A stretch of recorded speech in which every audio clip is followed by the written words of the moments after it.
হঠাৎ কি এমন হলো যে মানুষ রাস্তায় বসে খেতে শুরু করলো? তাহলে পুরো ভিডিওটা দেখতে হবে। কিসের জন্য মানুষজন এতক্ষণে বুঝেই গেছো পুজোর কাজ হচ্ছে। তো পুজোর কিছু অংশ তোমাদেরকে দেখাই, তোমরা দেখো, তারপর আমি বকবক করবো।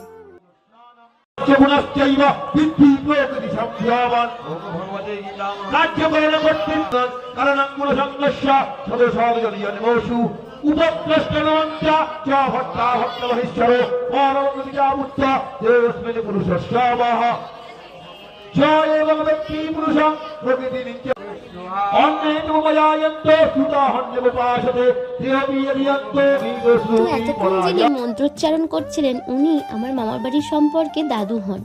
তো ওনার মন্ত্রোচ্চারণ আমার খুব ভালো লাগে। এতক্ষণ নিশ্চয়ই তোমরা বুঝেই গেছো।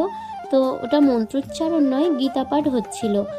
আমাদের পাড়ায় একটা রাধাকৃষ্ণ মন্দির আছে, সেখানে প্রত্যেক বছর কার্তিক মাসের একটা বিশেষ